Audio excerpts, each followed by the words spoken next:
welcome our television and webcast viewers. I would like to thank Rogers and 680 News for their continued support of the Canadian Club and its events. And also I'd like to thank mediaevents.ca, Canada's online event space, for live streaming today's event. And this event will be broadcast on Rogers TV in the days to come. My name is Danny Asaf, and I am the immediate past president of the Canadian Club of Toronto and very honored to be your host today. And we are pleased that you've made time out of your busy schedules to join us for this installment of our Canada 150 series. For 120 seasons, the Canadian Club has been proud to provide a forum for leaders and visionaries in every aspect of our society to share their ideas with us. We've always been proud of providing this warm and welcoming venue for people to come and debate and to give us insights into the important issues that impact our daily lives. Through our programs and all of our activities, we do continue to provide access to dynamic political, business, and social leaders, both from abroad and right here at home. And before I take the opportunity to introduce our panel and get on with the main event, I again would ask your brief indulgence to tell you a little bit about a couple of our upcoming events. On Monday, October 3rd, we're proud to host the former Prime Minister of France, Jean-Pierre Raffarin, will be at our podium to speak about global geopolitical trends. And on Wednesday, October 5th, we're proud to host from south of the border, Arizona Governor Doug Ducey, who will be here to discuss economic opportunities between the Grand Canyon State and Canada. To order your tickets or learn more about the Canadian Club, please feel free to visit us at our website, canadianclub.org. And you're also welcome to join the conversation via Twitter and Instagram by following us at CDN CLBTO. I would also like to take a moment to express our special thanks to our Canada 150 series sponsors. And they include the City of Toronto and Gluskin Sheff. Without you, this whole series wouldn't have been possible. Thank you very much.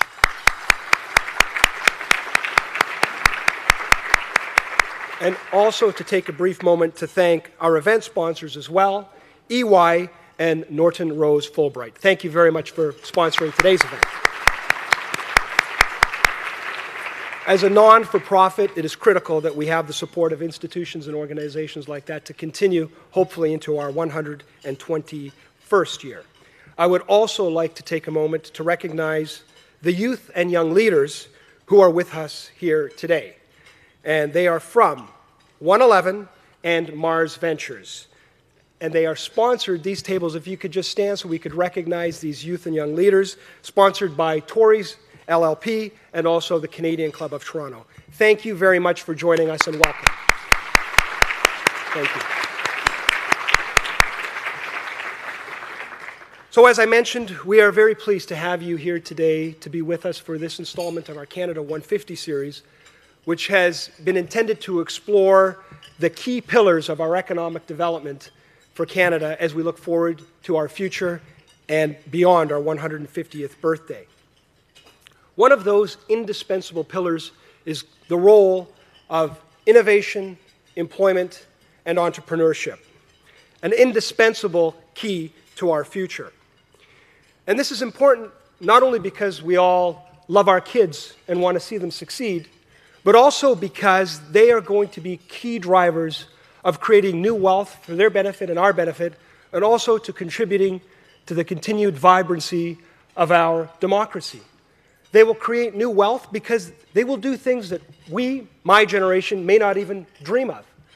And that is because they are still filled with the potential and the optimism to be able to try things and to change and to do new things because they don't know what they're yet best at, so they'll always have that courage to continue to try things that they may fail at before they get to those new dreams and ventures that will benefit us all. And secondly, hopefully, through their future success, their influence will permeate its way to being at the table, to shape future policy decisions that impact us today, and their new ideas and their new networks will be something that will keep our democracy vibrant. But the key to all of this is, and the art of this, is how to enable it.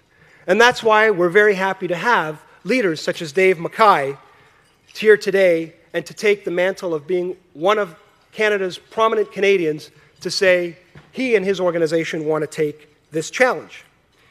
We all know Dave McKay is the current president and CEO of RBC, and know that he was appointed as president and chief executive officer of RBC 2 years ago. And he has spent his career has spanned over 30 years at RBC, and he has held increasingly senior positions at RBC, both here and abroad. And he is widely recognized, obviously, for his success and his banking accomplishments. And one small accolade, in 2012, he was named the Retail Banker of the Year by Retail Banker International. But he also cares about our youth. And a couple of small examples of that is that he serves on the Board of Trustees for the Hospital of Sick Children here in Toronto. He's also the chair of the Toronto Region Immigrant Employment Council. And in addition to that, still finds time to serve as a director of the Conference Board of Canada and a member of Catalyst Canada Advisory Board and the Business Council of Canada. And on that note, I would like to welcome Dave McKay. The Canadian Club podium is yours.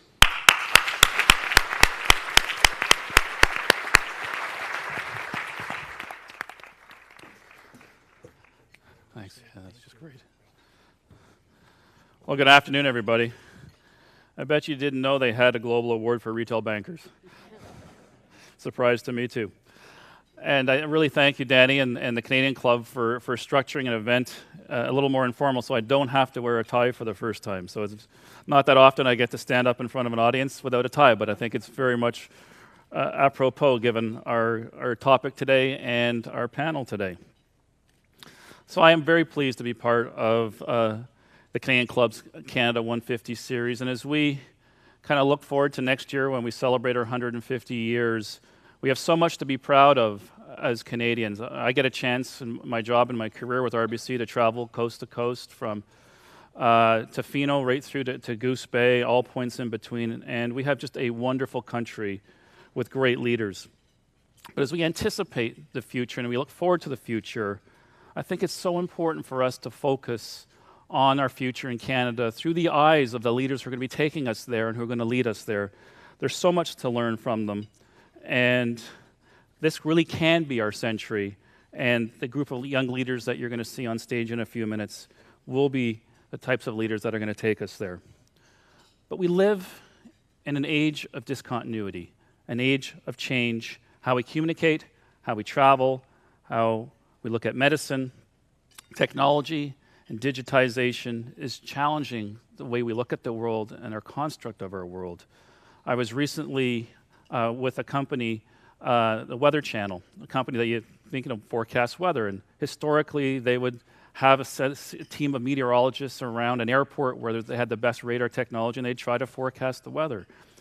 That company today has over 1 billion sensors around the world, right down to the windshield wipers in your car, recording everything that's going on to help predict weather across our world. So as a society, we're collecting more data in the last 2 years than we've collected in the last 1,000 years. We're measuring everything. We're storing everything.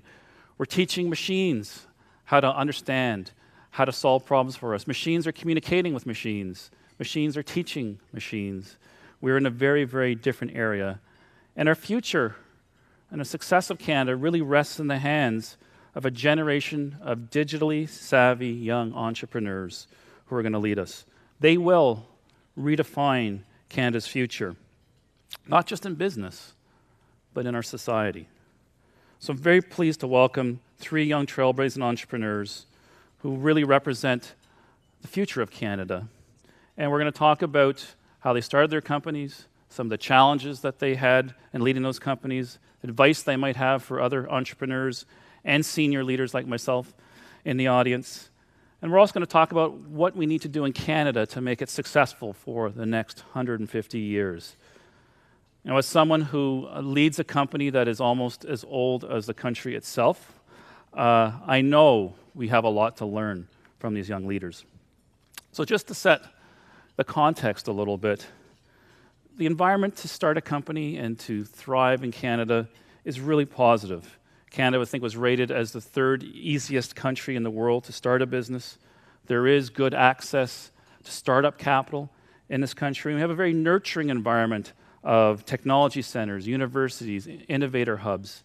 In fact, 3 of the top 20 incubators in the world are in Canada, with number 1 in North America being Ryerson right here in the city, and the other 2 out west. And you look at the millennial generation that is using these hubs and innovating, leveraging social media, creating the sharing economy. They have a confidence that they can change the world, and they are changing the world. So as we look at Canada, who we are today and what strengths we have going forward, a huge strength for Canada is the diversity of our country. It's a significant asset for Canada because diversity in all its shapes and forms leads to innovation, and we've all seen that. But what the magic secret sauce for Canada is diversity and inclusion. We are an inclusive society in this country. It's a big part of brand Canada, and it's a big part of our success in attracting the best and brightest to our country to help lead. The next generation of millennials is the most diverse we've ever seen. And if you look at the graduating class, the undergrad class across this country in 2015, a third of them were born outside the country and were visible minorities. In our own institution at RBC, we've tried to lever this. This year, we brought in around 950 summer students, co-ops, interns into this city, into our head office, into our technology group. And we did something very different for the first time. We took 32 of those 900 students, we put them into special teams of 4, and we gave them some of our toughest challenges to solve as a business, challenges that we find difficult to solve internally. We didn't give them a lot of help. And we asked them to present back. We gave this challenge in May. We asked them to present back in mid-August, and the results were outstanding. We have now filed 2 patents from the work that these young students did over the past 3.5 months. And we looked back at the group of students. 2/3 of them were immigrants to this country, born outside Canada, which is outstanding. And they spoke collectively among them 20 different languages. They are teaching us within our own company how to work in an agile way, how to team in a very different way, how to break down the hierarchy and silos of organization and create, innovate at a much greater pace. And we believe we're sending them back to school with a very different perspective on how to learn, how to challenge their professors, how to challenge each other in school, and how to solve problems in a very different way. The other strategic asset that I think Canada has in this journey is work-integrated learning. I've talked about it a lot. I've written op-eds. It's very important, I think, to our future. In Canada, you probably don't know, over 50% of undergrads in this country have access to co-ops, work-integrated law apprenticeships, opportunities, which I think fundamentally changes how we learn, how we work. As I said, it's the basis of innovation in our economy. And what it also does, it's the great democratizer of opportunity. It's the great social lever. How do you get that first job in our economy, that first career opportunity? And co-op, internships, placements really level the playing field for people who don't have a network within our existing economy. And it helps spur entrepreneurships. I started as a co-op student, as you referenced, 30 years ago at the University of Waterloo. My first job was as a COBOL programmer at RBC. We still have COBOL programs, so I might have to dust them off one day. But for me, that was the entry. And as these students go back to their campuses after their internship with us, they may not come back and work as employees. They may come back as partners. They may come back as entrepreneurs. They may come back as competitors. But one thing we do know, they will make Canada stronger at the end of the day. So there was so much that we have to build for the next 150 years, such a great platform to create made in Canada opportunities. But we have challenges at the same time. If you look at Silicon Valley, there are over 250,000 Canadians working and innovating in the Valley alone, creating companies, investing in the future that aren't here right now in our own country doing the same thing. While we have good access to startup capital, many of our companies, most of our companies and startups in Canada aren't successful stage 2 companies or stage 3 companies. We're selling far too early in the innovation cycle and the company life cycle. So how do we encourage young entrepreneurs to stay, to create here, to have the confidence to grow their companies to the next stage, to be the next BlackBerry of our country, or more recently, the next Shopify? Well, certainly I'm looking to challenge the panel with all of these ideas. So now it's time for me to introduce our panel and ask them to come up. I've got 3 young entrepreneurs, as I just said, very, very excited. The first is Lauren Friese, who's a leading expert on millennials and careers. She's founder of TalentEgg. It's a Toronto-based online career resource center, and it's Canada's most popular job board. And Lauren sold her company in 2015.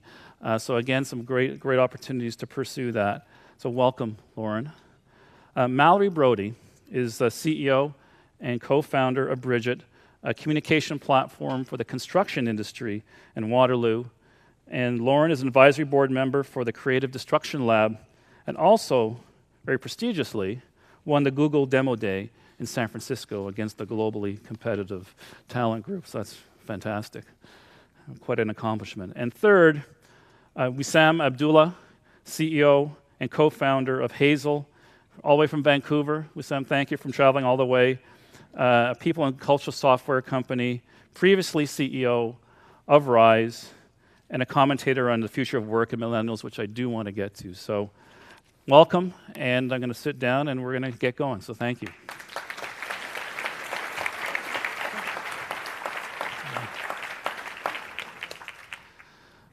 So I'd really like to start right at the beginning. So maybe not your childhood, but where did the idea come from to start your first company? Very curious.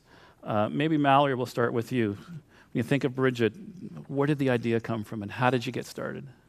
So at Bridgit, we started in a bit of an untraditional way. We were part of an accelerator program in Toronto called the Next 36. And typically the story you hear of most startups is, childhood friends, they grew up on the same street together, they've known each other for 25 years before they get going. And my business partner and I literally incorporated the day we met throughout the program. So essentially the way the program worked is you had $90,000 of initial startup capital, mentorship, and they said, go out there and find an idea. And so for us, it was really about initially taking the industry experience that we had. So my business partner, Lauren, is a civil structural engineer. I was coming from a business background at Ivy, and then both of our families had been in the construction business. And so we took that experience, that family background, and said, okay, the construction industry is very, very big. How are we going to focus within this industry? And the most obvious thing to us was going out to the job sites. So as soon as the program started, we went back to our campus at Western University, and we drove around in my Sebring convertible at the time, my mom's hand-me-down car, and drove up to the job sites and essentially walked on and said, how can we help you? What are your pain points? What's frustrating? How can we help? And that was really what led us to this one specific process on the job site called punch list management, which is essentially issue tracking. And from there, just started to work with those customers, develop the product, and eventually launch the product in March 2014. That's fantastic. It's been a huge success. Sam? So my path is not as clear. It's a little bit more muddled. My dad is a serial entrepreneur, so I was always surrounded by that growing up. I think there's a picture of me when I'm 6 standing on a milk crate operating a cash register. So I always did little things throughout life. When I was 16, I was selling T-shirts. When I was 18, I was selling concert tickets. And then throughout university, I got into marketing, started doing consulting. Started my first startup, which was the one before this, Rise, which we started 5 years ago. It was me, my dad, and my brother. Payroll in Canada, sort of giving ADP a run for its money.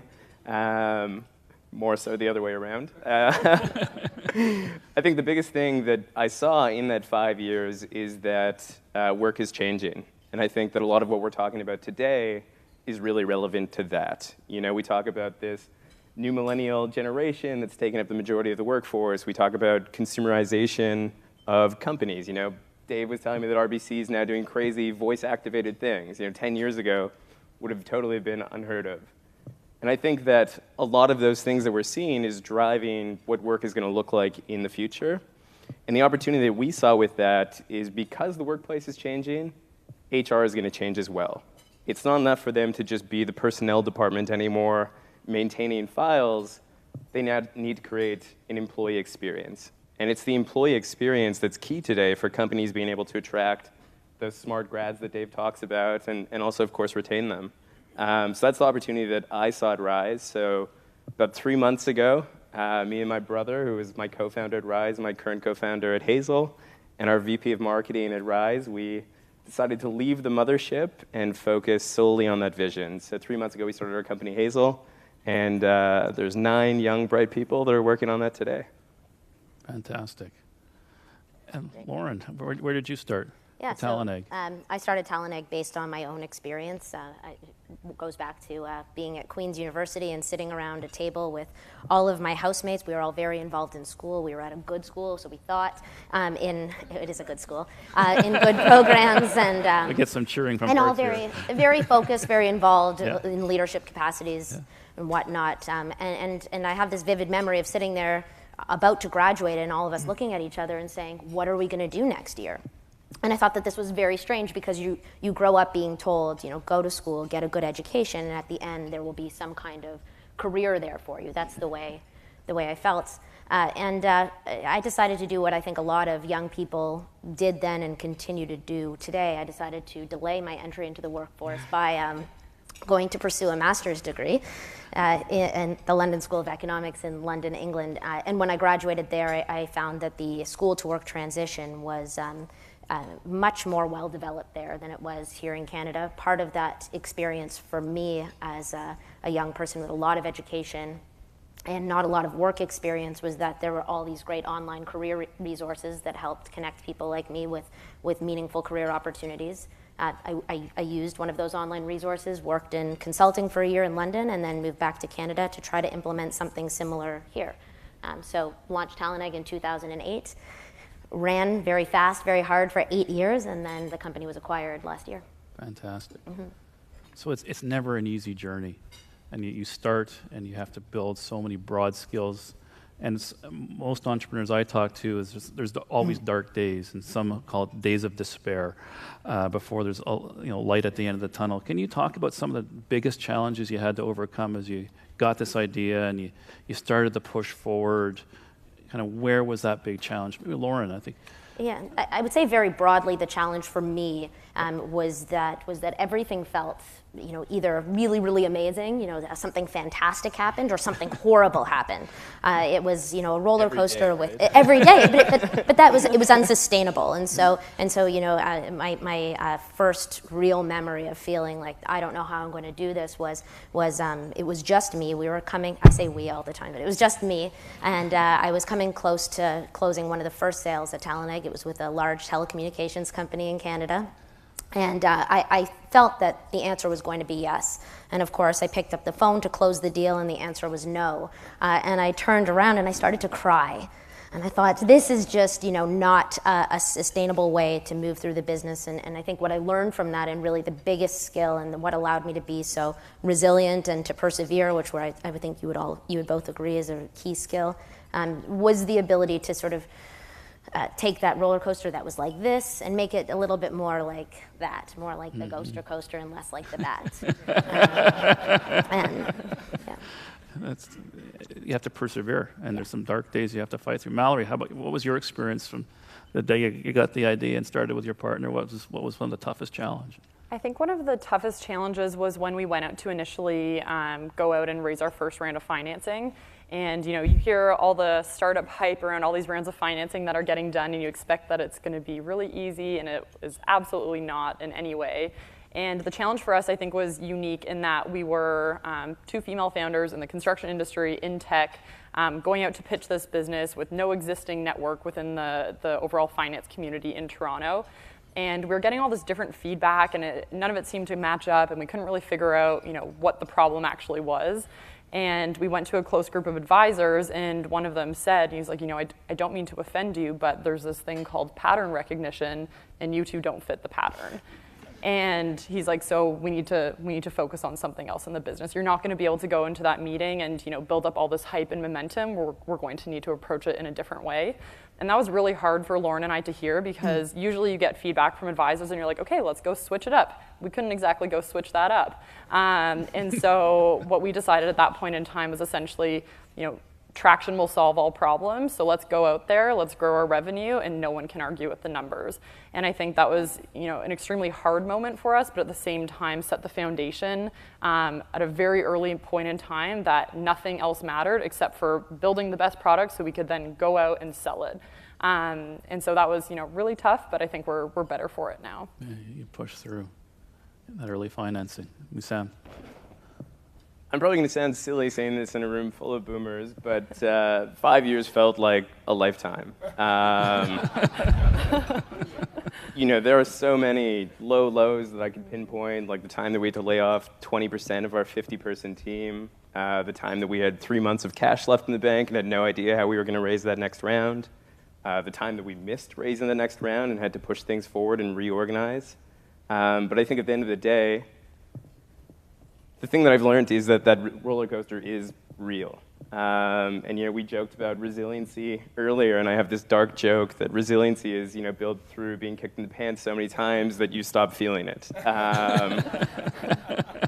And I kind of feel like that's the way it is. We're 3 months into the new company, and we've had so many high highs and so many low lows, and I feel like in some ways I've sort of become numb to the lows. It's like, yeah, I've been there, I've done that. It's like, nah, like that call. Like I've had so many of those calls now. It's like, oh, no? Okay, cool. Have a great day. Bye. I think it goes with the territory. I think it's absolutely what we signed up for. And I think that the quicker you learn that and become acclimated to that, the quicker you can succeed in spite of it. Just to the group, who helped you the most? Did there's someone that when you look back, it helped you push through that mountain, and you look back and say, wow, that was a seminal moment in the toughest challenges? I'll open it up. For us, I know it was our very first investor that we had, Dan DeBow, who's a well-known, tech founder and investor in Toronto. And I think back to like some of the major milestones of our company. So like the first round of financing, he wrote us the very first check, for instance, outside of the Next 36 program. I think of our board member, Sam Sebastian, who's the managing director of Google Canada that we brought on, and that was through an introduction that Dan made. So some of these major milestones for our company really came through the involvement that he had in our company. And it's so interesting because I think when a lot of people think of mentors or advisors, they think of someone that you're maybe going to spend hours and hours kind of sorting out these different problems with. And with Dan, it's usually like a 3-letter text message, a really quick 30-second phone call, but you get right to the meat of the subject. And then he's really a great person to have on your team when you need to solve those hard problems or make those next major jumps. So he's definitely someone that stands out for us. Yeah, great. Anyone else? I think that mentorship in general has been something that's been important to me over the years. I continue to have a pretty strong mentor network, but the first person that came to mind was actually my dad. He came to Canada with nothing when he was 17 and has been through that roller coaster ride for the last 30 years, way longer than my 5. And he definitely has always been instrumental in my corner, and yeah, I appreciate that. Or yourself? I mean, I would say my family as well, but I think my You guys are making me look really No. I was going to say Mallorie's a stone cold entrepreneur. like, you didn't help me find a board member, Mom? You're out. Because TalentEgg didn't have any formal investors, we bootstrapped the business.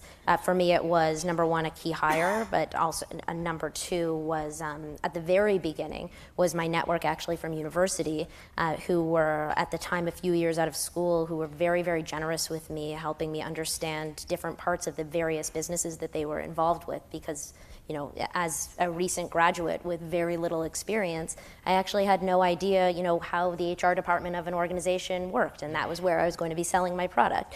I had no idea what campus recruiting was. I had no idea how to do PR or marketing or any of those things, and I found that, especially as a young entrepreneur, and I think increasingly even now, since those past 8 years, people are extremely generous with their time for young entrepreneurs. I found that through Futurepreneur, which I was involved with, and also through basically anybody I ever met at any networking event.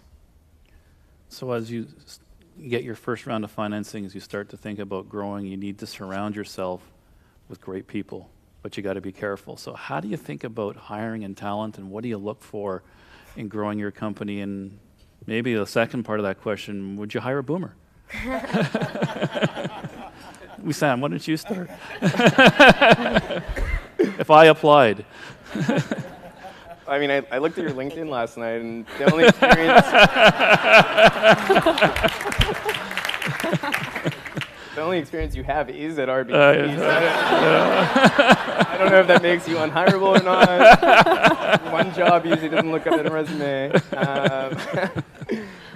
No, I think that hiring is tough. I mean, I think that anyone in this room can agree with that. You know, it's like a short-term marriage almost, right? It's like you spend some time with them, you know, sometimes it's hopefully more than just one interview. You know, I always think that's weird. You do like 1, 2 interviews, and it's like, okay, like, come fill this very important role at my company for the next many years. You start tomorrow. I think companies are getting better at it. I know this is something we talked about earlier, that sort of, you know, 2-interview step process is a thing of the past. I think people are starting to dig in more, starting to, hey, why don't you come spend some time at the company, you know, work on this little project with me, we'll see how that goes, see if we work together. I think it's always been tough. And there's definitely been plenty of hiring mistakes that I've made personally, which have resulted in, you know, some of those lows, having to let friends go. It's tough. Yeah. I think that you give it your best effort, and you try to learn as much about that person and try to see if you can work together well, and you go for it. Lauren at TalentEgg, how do you? Well, I think it's telling that, you know, the three of us arrived about an hour in advance, and right away our conversation went to how difficult it was to hire great talent. Not necessarily the fact that great talent doesn't exist, because there is tons of great talent in Canada. I think you guys would agree, maybe not, but yeah. But it's more about finding talent that fits and helping them succeed in your environment. That was right away. That's what we talked about basically the entire time. I had a lot of success in hiring, but also definitely a lot of failure. One thing that I tried to keep with me throughout it was that if I had to get to the point of letting somebody go, that was ultimately my fault. That was one of my first leadership lessons, because even if I wasn't the person responsible for making the hire, I was steering the ship, and those are heavy lessons for a 24-year-old, but something very important that I'll take with me. Mallorie. I think one thing we learned very early on, actually that's a lie, we learned it very recently. Constantly learn it. Yeah, so what we used to do when we were, we had far less capital, we were much earlier, we didn't have, a huge talent pipeline to pull from. We were kind of bringing on these people that made sense for the job that it was at that time. And we weren't looking at the company and where it was going to be 12 or 24 months down the road.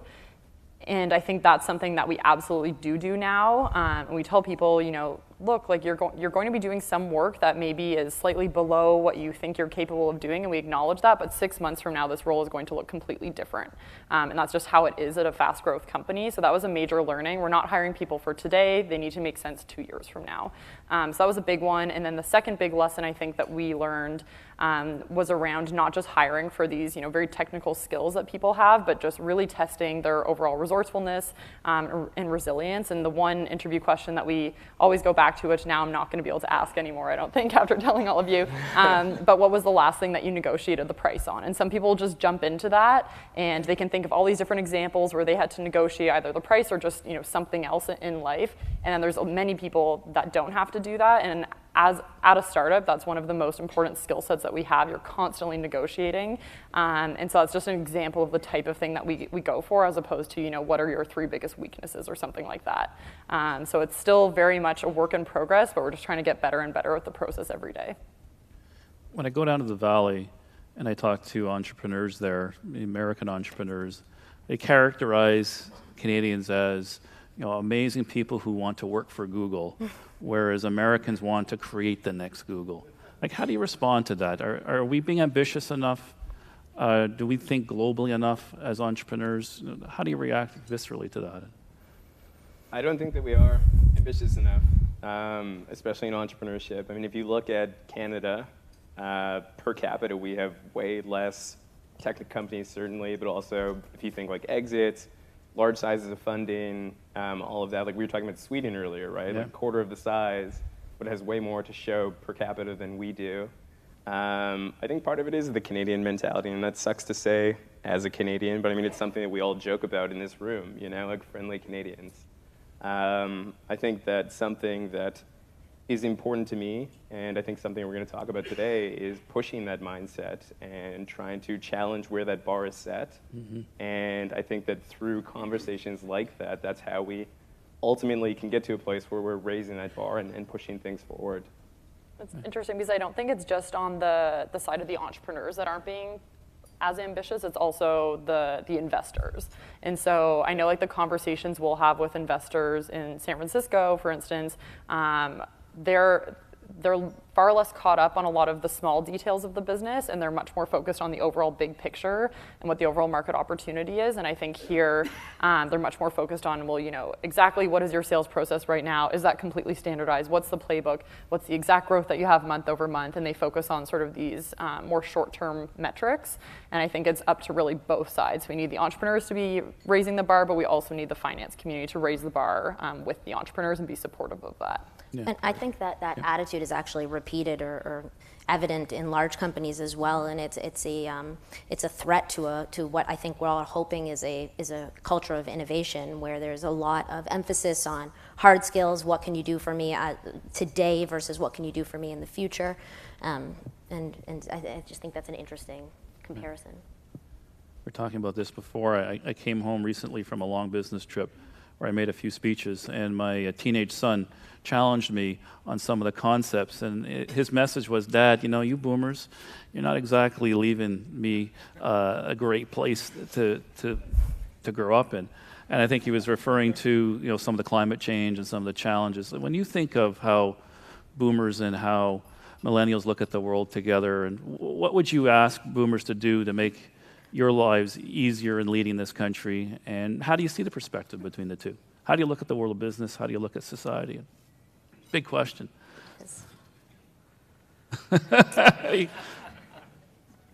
Is there a difference? Or are we just different stages of... I think that every generation has approached work with a certain level of optimism and excitement for the future, and this thought, this belief that they can change the world. I think the difference for boomers who were brought up, or at least stereotypically, were hippies. You know, when you think about optimism in the future, Generation X, you think of like the just do it mentality, Nike. I think the thing about millennials is that, you know, we have that same feeling, that idea that we can do whatever we want. We've been brought up being told that we can follow our passion. I think that this perfect storm of increased access to education, improved technology, changing attitudes, and that's the part we need the boomers help with, have actually made that kind of change possible, this idea that everybody can find work that is purposeful and feels meaningful. So I would say cooperation and actually shifting the workplace and the work environments to fulfill that hope that we all had and still have. Anybody else want to jump in, or should I move? I mean, I feel like generations have bad institutional knowledge in that I've never sat down and thought about, you know, boomers leaving us with a bad world. It actually wasn't until you mentioned today, I was like, oh, it's a good point. I should just keep quiet, is that? You know, despite some of the negative characterizations of millennials, I actually like to think of us as the lemonade generation. You know, like we were left with what we have, and we get out there and we make it happen. And it doesn't look all the time like it did maybe in your generation. But I mean, sitting up here, it still looks pretty good. Yeah, absolutely, yeah, great point. Let's talk about our educational system. Did it prepare you for the path you've chosen? How can we do a better job in preparing people to follow in your footsteps to lead in a different way? Can you, any insight into where we are and what we can do differently, and how you think about post-secondary education and even secondary education? So I don't think, so I studied an entrepreneurship certificate while I was getting the business degree and definitely learned a lot of things from that, but I wouldn't say it prepared me for this journey that we've been on at Bridgit, but at the same time, not everyone's going to go that entrepreneurial route. So I don't know how much we should change the overall education system to be completely suited to the crazy people that are right here on both sides of me, because not everyone needs to be an entrepreneur. The one skill set that I would say could be more prevalent throughout our education system is the sales skills, and that's something that absolutely did not come up in my education, and I think is completely applicable to any career path that you're going down, whether it's going and pitching yourself to a new company that you're looking to get hired at, or actually doing sales. And that's one thing that I think overall within organizations and within universities we should definitely put a bigger effort into pushing. I'm going to actually push back against that. I read a short excerpt of a book recently. I don't know what it's called, but it talks about financialization. And basically one of the big things that they credit the slow economic growth that we're seeing across the world, like record low in the last 50 years, is that not as many people are starting businesses. And they say that 30 years ago, the rate of new businesses was significantly higher than it is today. And they say that a lot of that is what was actually driving that growth that we saw in those heydays 30 years ago. So I think we actually need more people starting businesses. I think we need less people going to work at Google and more people starting the Googles. And it doesn't have to be Google. It doesn't have to be tech. It could be, a clothing boutique or a shoe store or whatever. Like, it doesn't have to be a fancy tech company. It can just be a small business that helps pump the economy. And I think that those skills should be taught more in school, and I think that opportunity should be given to more people. And I think that should be a stronger alternative when people are graduating. I don't think the decision should be what big company should I go work at. I think that a viable path should be what new business am I going to go start that either provides, help to a small group of people or changes the world. I mean, I've said this before, but I think that universities in Canada at least are going through an identity crisis, and it is in part because of conversations like this where we talk about university and college as if it should be preparation for a job or a career, when really that wasn't the original intention of universities in the first place. I have an undergrad in economics, a master's in history, economic history, and did that prepare me for the actual day-to-day of my career as an entrepreneur in digital media? Absolutely not. But from a soft skill perspective, in preparing me to be an adult, to be resilient, to persevere, to have good communication skills, to problem solve, to communicate, absolutely it did. And so. Great. I'm going to go to the audience in 1 minute. Quick comments on diversity and how you think about diversity in the context of innovation and running your companies, and what do you look for and how should we think about it? I'll open it up. So my co-founder and I, we were both coming from very different educational backgrounds. I was in business, she was in civil engineering, and so right off the bat, I think that we were very open to the fact that I didn't have all the skills that were required, and neither did she. And the one thing that we said very early on was, if it were just her, we wouldn't fail enough, and if it were just me, we would fail too often. And so we balance each other out in that way. And so I think because we started from different backgrounds, we've been very quick to realize, what are we not good at, and so what skills or experience do we need to bring into the company to ensure that we're successful. And we really encourage our entire team to think in that way too. So it's not about being able to do everything. It's being able to put your hand up and admitting and being able to admit when you can't do something, so then we can bring in the right people. So we have quite a lot of diversity in terms of age, gender, and overall university representation at our company, which I think we're really fortunate to have, and it's from that initial foundation, I think. Lauren, any thoughts? When I started the company, first of all, my strategy was to hire for the thing that I was worst at, and then continue to hire for all of the different things I was worst at, and always hire people that were much smarter than me and much better at those things. So I started with sales and moved on from there. I think the interesting thing is that as a company that focused on the new graduate and campus space, I was very adamant, and as someone with an arts background, I was very adamant about hiring people from a diversity of backgrounds and training them in-house and helping them to succeed in our environment.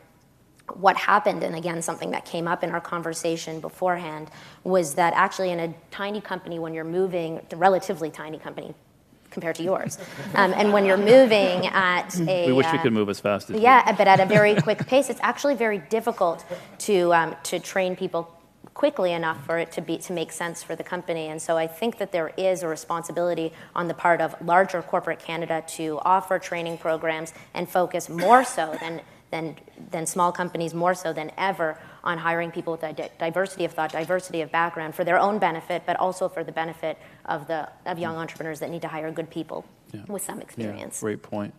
Sam, any other thoughts?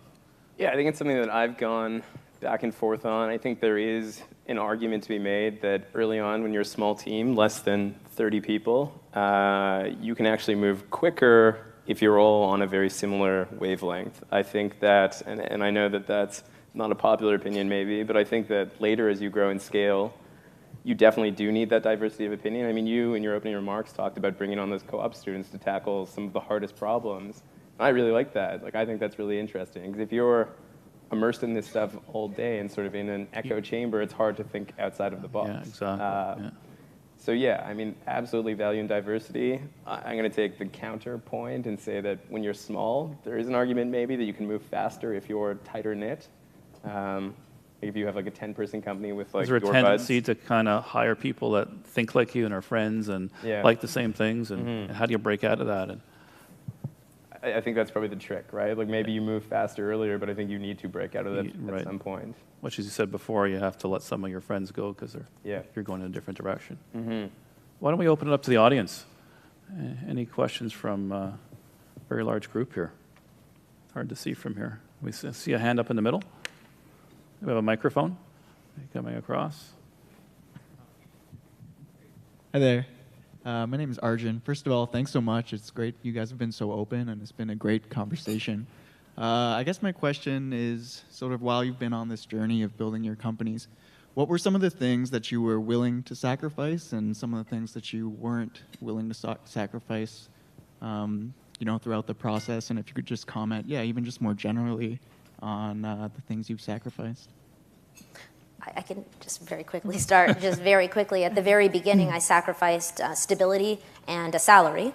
I was a consultant in London, flying all over Europe, having great time, great life, on a good trajectory, and went to starting a business. So I was willing to give that up, and that is a lot easier to do when you're young than when you're older, because the opportunity cost just changes completely.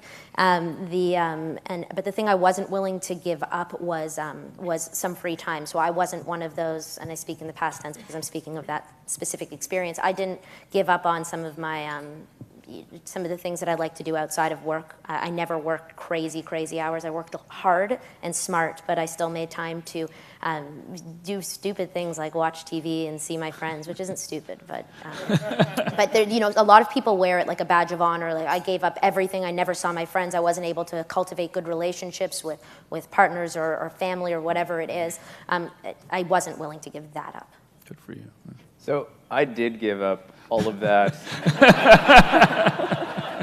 early on, and then learned that that's not how to do it.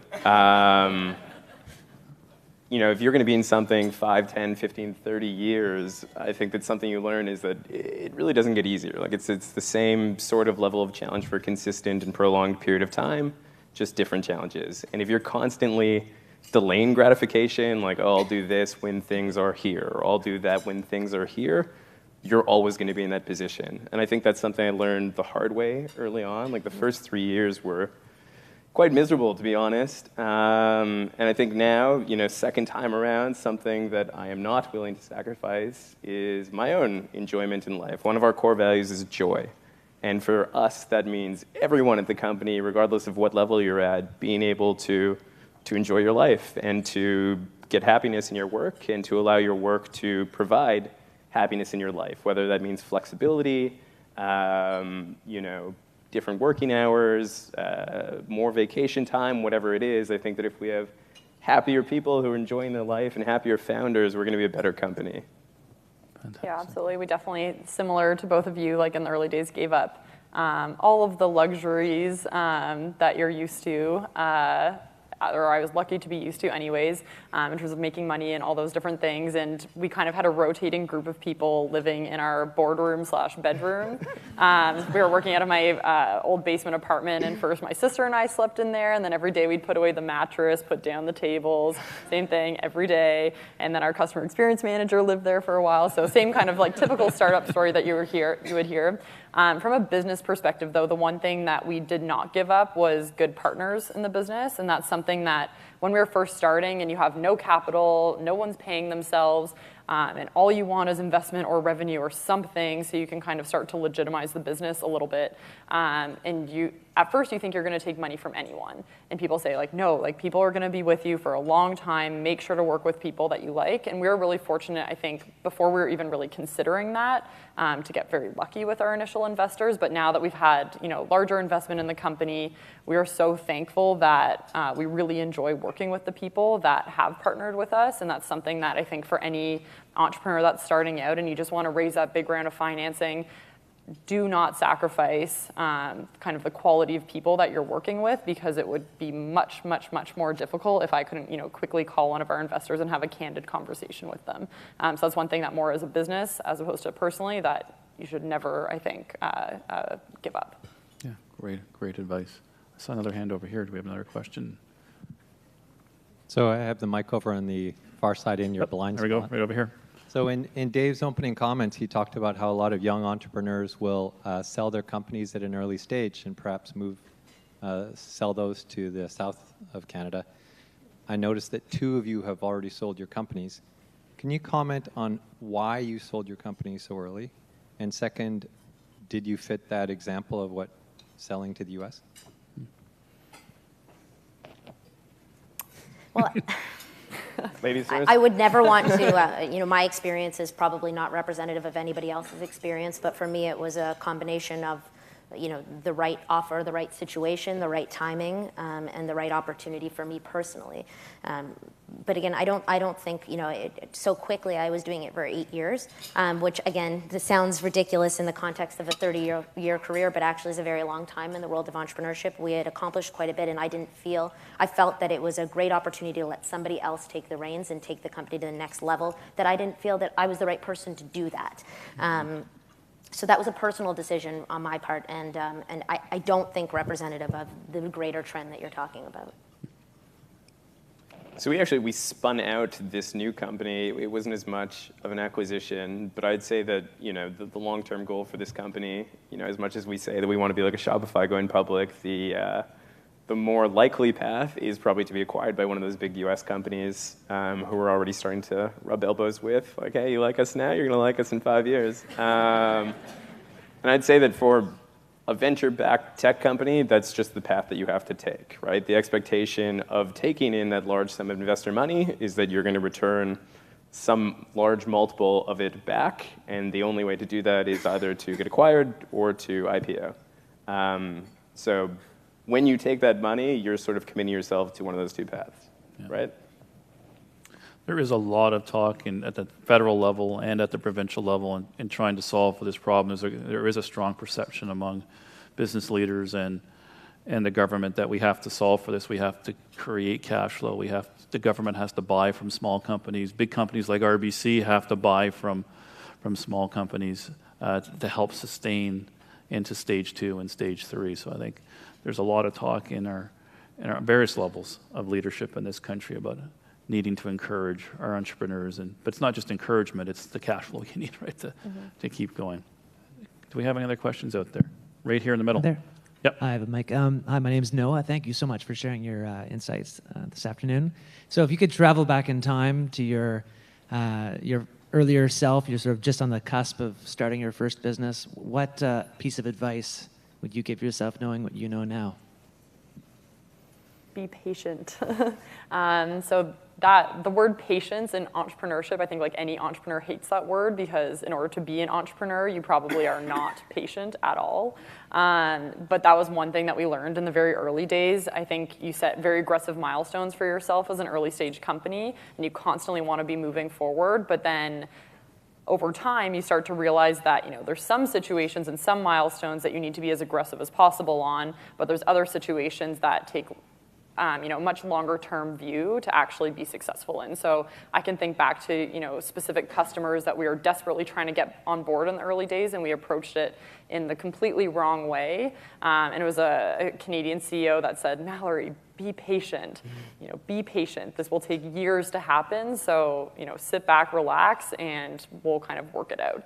And so I think ever since I learned that we try and separate every part of our business into different phases. So what are those things that can happen in the next 6 months? What are the things that are going to take 3 years to happen? And how do we approach those different relationships? How do we approach those relationships in a different way? I would say cultivating your network. I think that's something that I didn't take important enough early on was that. I think now, second time around, more important than the actual know-how in building a business that I learned over the 5 years is that network that I built. There's like a saying that you're only as valuable as your network or something like that, and I think that there's a lot of truth to that. So I would say cultivating a network, especially if you're a new company and trying to get first customers and first money in and first employees. Like that has come from my network. And I think that that's the most important thing for young entrepreneurs is knowing that you need to be able to leverage that and work on that. I would say, I talked a lot about how I watch TV, which is a strange thing to share with you all. But one thing that I didn't do was take time to really separate myself from work. So if I was home, and I think that everybody suffers from this suffers or benefits from it, however you want to look at it, because of the integration of work and life, in large part due to great Canadian success story, BlackBerry. So I rarely took real vacations. I rarely had real off time. And I found that after I sold the business and through the transition period after that, I was a lot more tired than I thought I would be. And it took quite a while to wake up again. So I would tell myself, you said something earlier, don't wait. Don't wait to start paying yourself so that you can be comfortable. Don't wait to take vacations. Don't wait for some outcome that you think might come in the future. Enjoy the experience and make sure you're getting enough rest and really turn off so that you don't burn out. Great advice. We're running out of time. I'm going to leave you with one tough last question.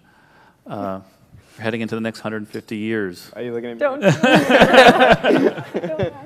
Any ideas for Canada? Any big idea for Canada? Lauren? I think that if we want to be a truly innovative company, and as someone who worked with the talent acquisitions departments of all of Canada's large corporations, I think that a major change that needs to happen is hiring for potential instead of hiring for credentials or some sort of proof from the past. We would. Yeah, I'll leave it at that. No, that's great. Keep going. We would be in. I have countless memories of meetings with large companies, consulting firms, CPG companies, banking, that claimed that they'd like to hire people with a diversity of thought, diversity of credential, diversity of background. But when it came down to it, really we're hiring the same group of people from the exact same pool with some sort of proof that they could come in and do the job tomorrow. And I think that's great. You will get the job done that way, but I don't think that you will be hiring the right people or putting together the right team to innovate for the future. That's a great message back on diversity and paradigms and thinking openly about the future and how we can learn from your experiences and your journey going forward. So I want to sincerely thank you on behalf of the entire group. You're great Canadians. I think we all feel confident in our future when we see young leaders who are so mature and so thoughtful and so balanced are going to lead us to a great place. So thank you very much. Thanks everyone for coming today.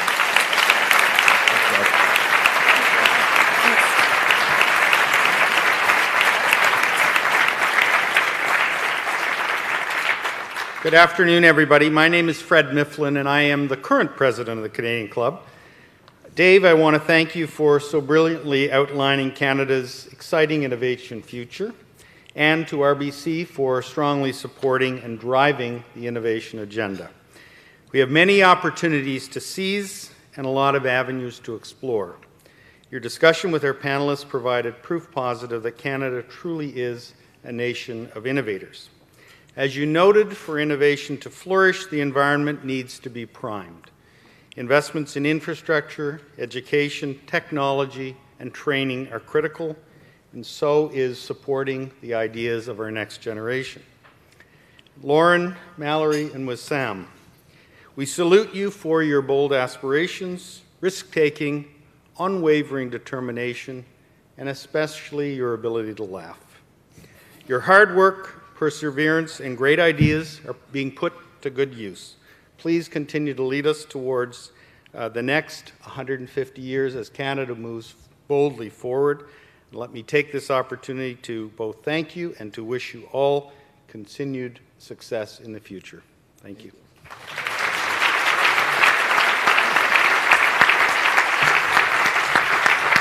Great.